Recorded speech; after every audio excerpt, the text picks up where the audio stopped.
Today I'm making an updated tier list for standard format. We've had EUIC, Orlando Regionals, and Sao Paulo Regionals. All major events happened since my last tier list video, so today I'm going to rank the decks. First, I want to define for you guys what I consider each tier to be representing. Tier S. An archetype in this tier is undeniably the best deck in format based on play rates, tournament results, matchup spreads, and overall deck functionality. An archetype in this tier has all of the qualities of a tier 1 archetype and is likely to be prepared for by most of the field. It is expected you will face this archetype several times over the course of 15 rounds, and also in Top Cut. Tier 1. Archetypes in this tier are meta-defining. These archetypes are likely to be prepared for and teched against.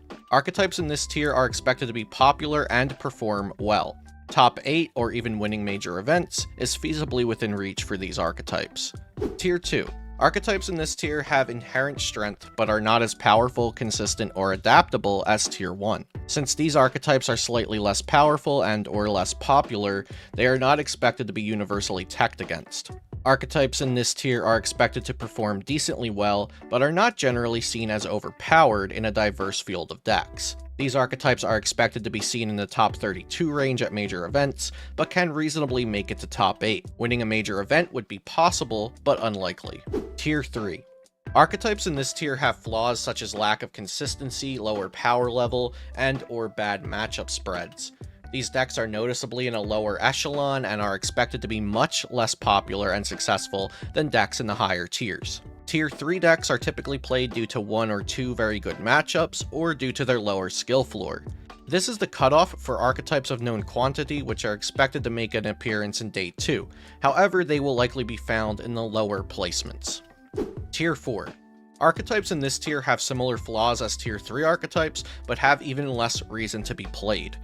These archetypes are not expected to be seen in Day 2. Rogue. These archetypes are either 1. Not established as a known archetype, or 2. Have fallen off since their inception and have become an outlier in the current meta. These decks are usually not prepared for and go under the radar for most players. These archetypes are often good enough to make it into Day 2, but have a significantly lower play rate which hurts their chance at success. Charizard EX Pidgeot is quite obviously the best deck in format by every definition. It has an incredible amount of top 8 finishes. It's won every major event in the TPCI jurisdiction. So it won Sao Paulo Regionals, piloted by Pedro Pertusi. It won the Perth Regionals by Kylin Kababe.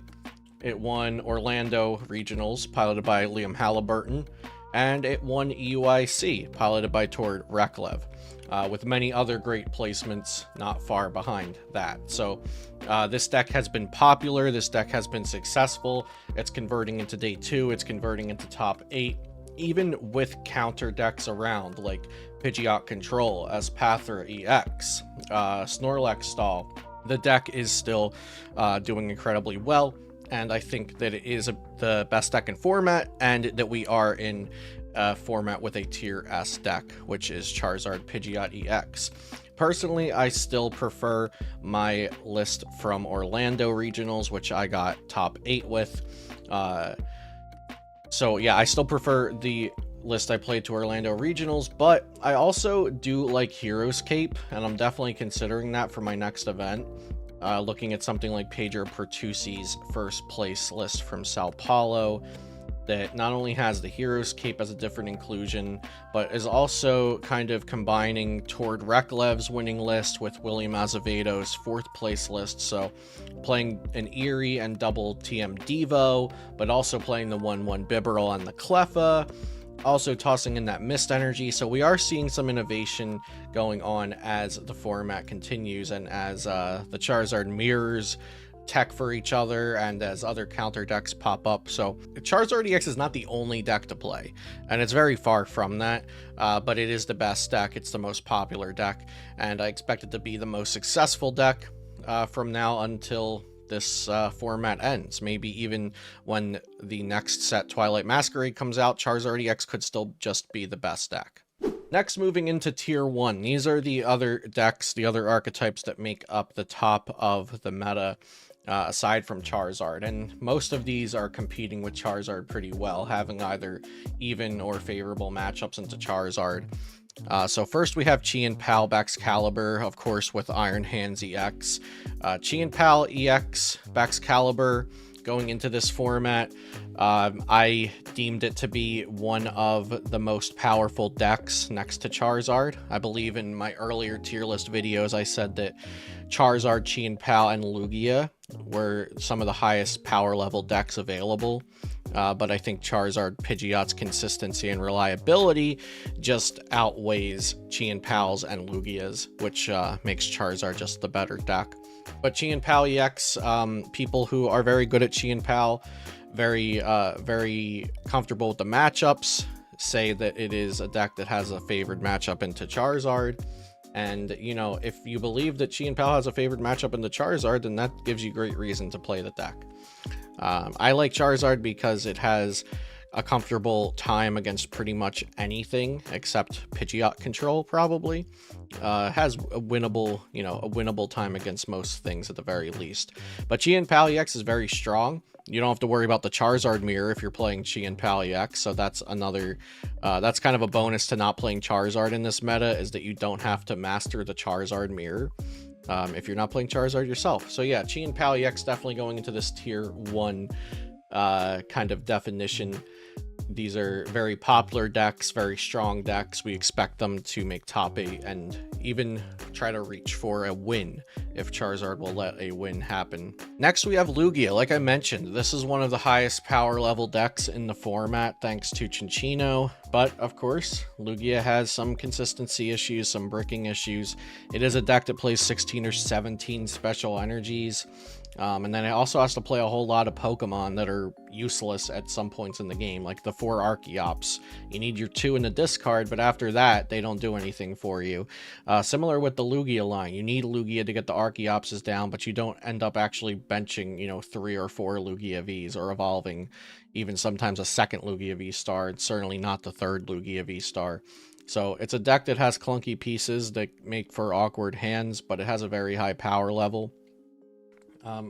I think Future Hands might have scared this deck off a little bit, but in my opinion, Charizard should be scaring Future Hands off. I don't think Future Hands is one of the best decks in the format, so maybe Lugia won't be scared of it anymore. Next, we have Lost Zone Box. We'll do Lost Zone Box Radiant Greninja version as counting for this one, since we do have a Comfey with Radiant Charizard on the tier list as well later on. Lost Zone Box just has so many options, and it makes it hard for people to play against it because you don't know exactly what's in your opponent's list. Are they playing Water Energies? Are they playing Psychic Energy with Sableye?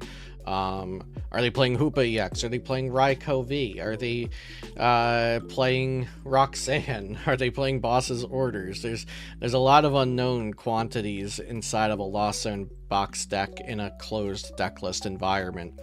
And I think that's definitely one of its strengths. Also, it's just incredibly adaptable. It has a lot of powerful cards you can jam in there, and the Lost Zone engine can reasonably make a lot of Pokemon function well. You have Comfey and Colress to dig through the deck. You have Mirage Gate that can power up anything to attack. So it's a very high power level deck. Very hard to play. Also, it has some high-low variant situations with your flower selecting, but that also comes with the territory of being very hard to play. If you make strong decisions all game, there's a less likely chance that the flower selectings in the Colress will force you to send things to the Lost Zone that you need. So, very strong deck, very adaptable deck. We've seen strong players like Pedro Torres, Diego Casaraga, I believe Nicolas Golaz played this recently at Sao Paulo. Got second place at Sao Paulo. Very, very close to finishing it out and getting the first non-Charizard EX win. But Pedro Bertuzzi was able to win with Charizard anyway. Next, we have Lost Zone Giratina. Similar to Lost Zone Box, it's pretty adaptable.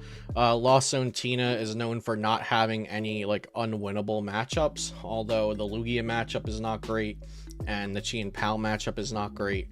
Charizard seems to be slightly favored for Tina, but Charizard players still end up winning a lot of the time. It could just be that Charizard players on average are higher skilled than Tina players on average. It could just be that Charizard's more consistent than we give it credit for, and so that consistency and reliability outweighs this on paper matchup spread kind of idea. So even though it looks like it should be 60-40 for Tina, it actually maybe comes down to 50-50 just because Charizard's a more consistent and reliable deck. Lost Zone Tina, definitely a deck that I am not surprised to see in top 8. Not surprised to see it contending with Charizard for those top placements. But yeah, like I said, Charizard's still the most expected deck to win events. These tier 1 decks are giving it a run for its money and certainly making placements into the top 8 pretty consistently. Next is Pidgeot Control, which, speaking of consistency, it's not making it into the top 8 consistently right now, but it did start off this format with a 3rd place and a top 8 in EUIC. So it definitely showed its strength there, and it was piloted there by 2 really great players. One of them being Alessandro Cremascoli, who has a long history with these control style archetypes, and I believe was one of the inventors of the Pidgeot EX control earlier this year. Pidgeot Control does have some archetypes in the meta that it worries about, like Lugia. Anything with Giratina can give it a struggle.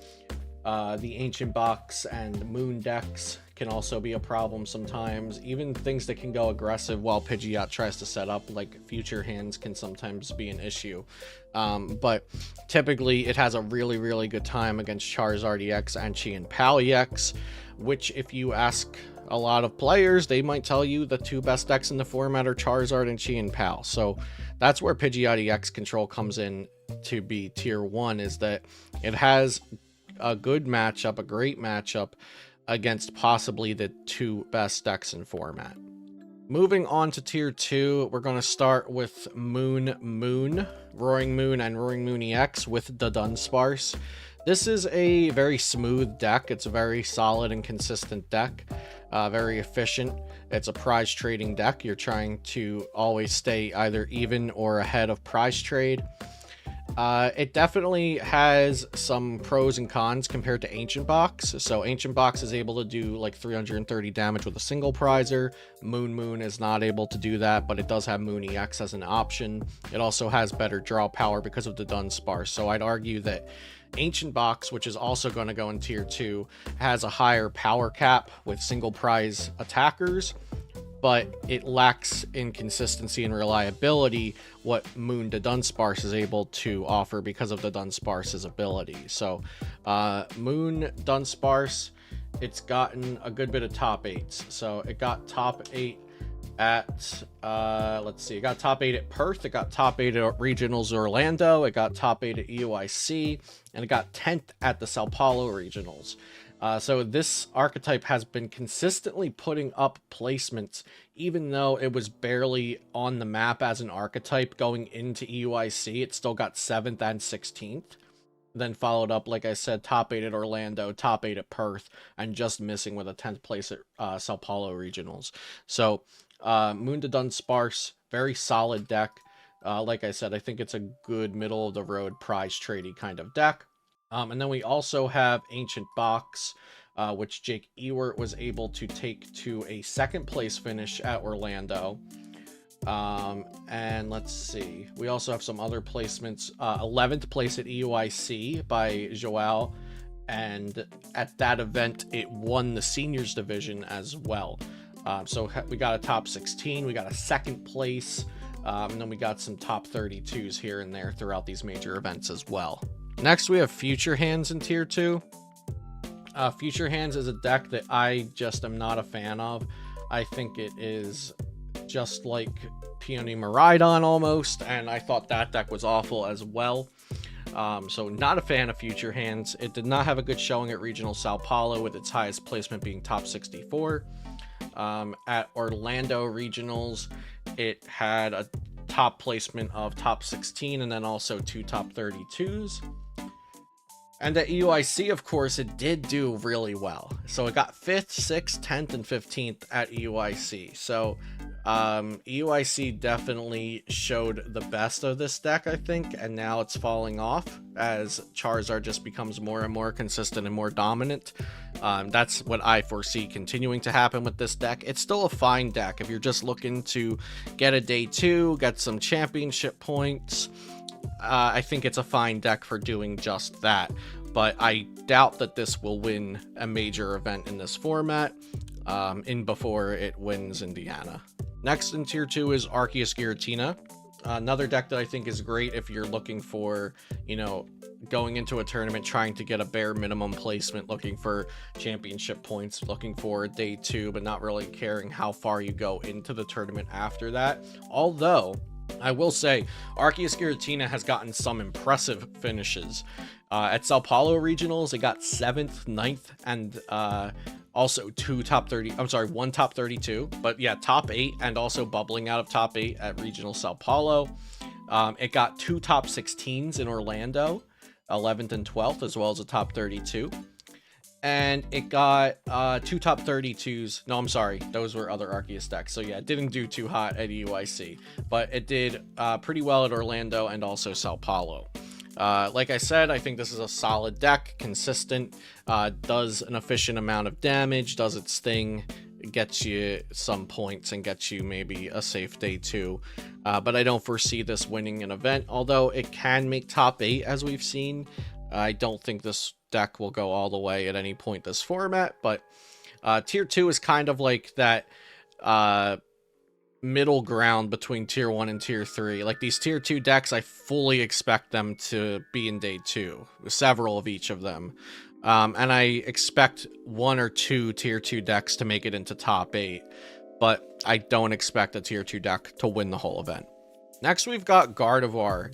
Gardevoir, I think, had a better performance at EUIC and then also at Orlando than it will see the rest of the format. This is because at EUIC, very strong players played it, and nobody was practicing against it or really conceptualizing how to play against this new Gardevoir, because it is very different than old Gardevoir with the rotation.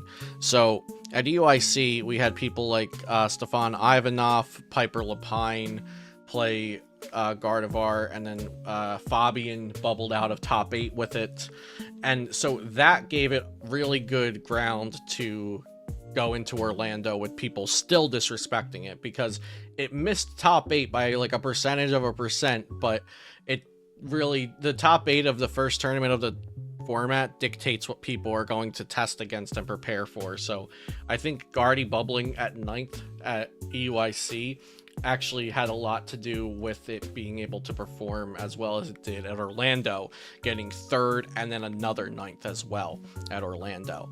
But I expect the Gardy train to slow down now. It did get top 8 at Sao Paulo again, but yeah, like I was saying, I think the Gardy is going to slow down in its success now. It's more of a known quantity, and also I don't think its Charizard matchup is favored. Maybe it's even, but I don't think it's favored. Next is Snorlax Stall. So Snorlax Stall started out the format pretty good. I did say at the beginning I thought Pidgeot Control was going to just be better. I still do think Pidgeot Control is better just because it actually beats Charizard consistently, where I'm not sure that Snorlax can beat a lot of these Charizard decks consistently, especially if people are still around here net decking towards with Yelchi Double Toro. Snorlax Stall doesn't have a great time against that. That being said, Snorlax Stall is still a pretty good deck. I just think it's a little bit of a downgrade from Pidgeot, although it can be more consistent than Pidgeot. And it's also way easier to play than Pidgeot Control. And lastly, for tier 2, I've got Lost Zone box with Radiant Charizard. There's actually a list for this that's been doing well in Play.Limitless tournaments. So a player by the name of, or by the username Kaza Zizuka, that has been playing in late night events with a Radiant Charizard build that also involves Mew EX, and Iron Hands has been putting up consistent results with this list.